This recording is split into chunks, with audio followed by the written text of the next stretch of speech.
watching the video and listen to her account? Correct. Collaboration is really at the fabric of our curriculum and instruction, and we really built it into our schedules. A typical planning block starts with materials review. During that time, the team vets the materials for either the next week or the following weeks. Everyone owns a standard or a set of materials for the following week, and they bring the skeleton for their materials, including the exit ticket, to the planning meeting. And they spend significant time really understanding what the standard is asking of students, and then how they plan on getting at-bats with that practice throughout the lesson. And the team will ask questions about that and make sort of suggestions about changes that have to happen, and then we'll create a deadline for when those changes will need to be done. The planning blocks allow us to make sure that every single student in the 6th grade, all 135 of them, are all being taught the same exact lesson that came from the same place. As we read through this poem, we're going to be looking for imagery, and we're going to be looking for the author's tone. And ultimately, we're going to figure out what is the theme of this poem. So first, we're going to take a look at the title, Strange Fruit. Go ahead and circle strange. Today we taught a lesson that was in Jocelyn's sequence that she had planned. Before we even taught it, a month ago, Jocelyn proposed in the unit plan roughly the content that she wanted to cover and the standards that she really wanted to focus the sequence around.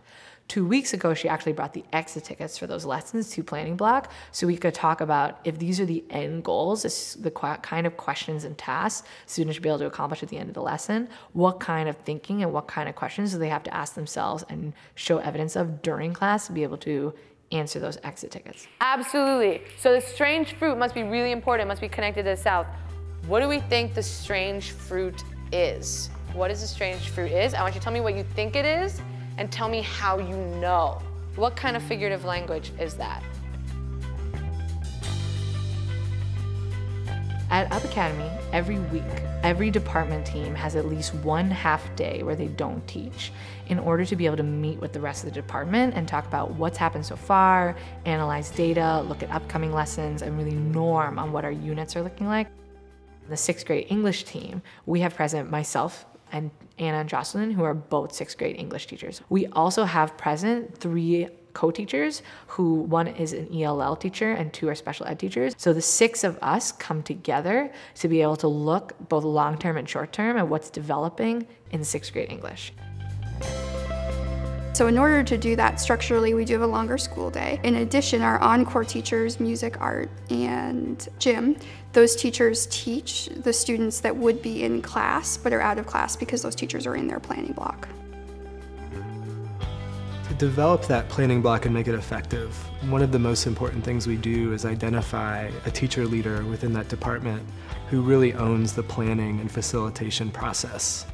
We found in the first year that when you get a bunch of experts around a table without a plan, that you can talk about a lot of interesting things, but maybe not accomplish all the things that need to be accomplished with the upcoming deadlines, with lessons, and with assessments that are coming up. So we found that adding a very explicit layer of facilitation to the meetings greatly increased the ability of those small teams to generate actual work out of the meeting. The other layer of support we've added is that our deans of curriculum and instruction, many of whom led grade level departments, observe them and give feedback to those facilitators about how to run the meeting more effectively. In terms of how I support the team, I meet with the facilitators. So for instance, for the meeting today, Anjali and I met and kind of created the structure for that data analysis, and I gave her the data points for that.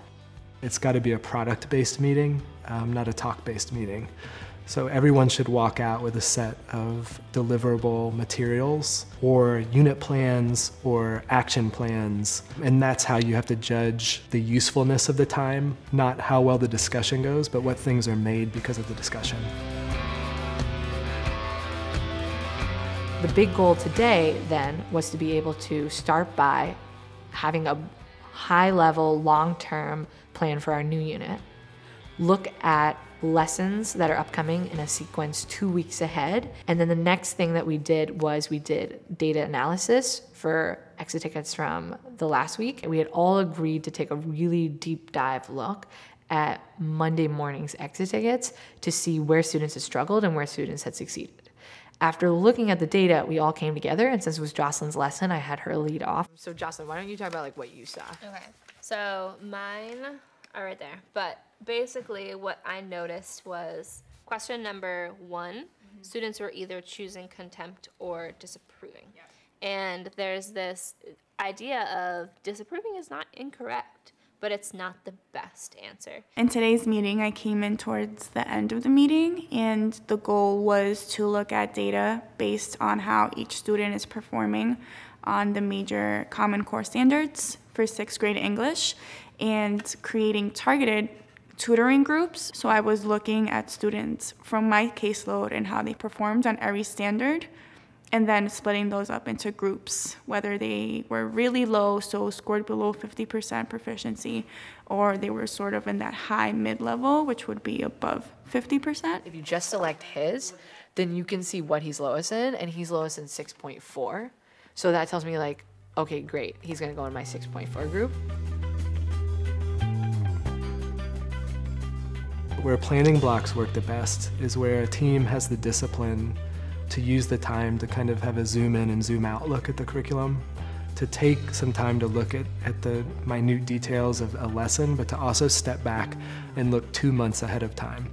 And that has to be an explicit message from a leadership team, and there has to be some structures put in place to help people understand how to do that.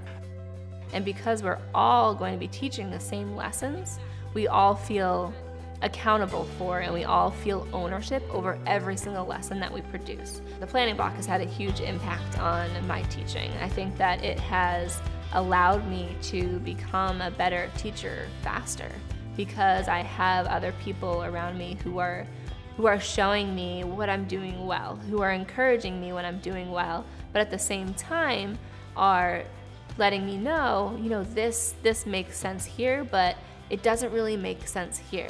So as a first-year teacher, it's huge to have colleagues who are there with me to guide me along my way and to be there to just support me.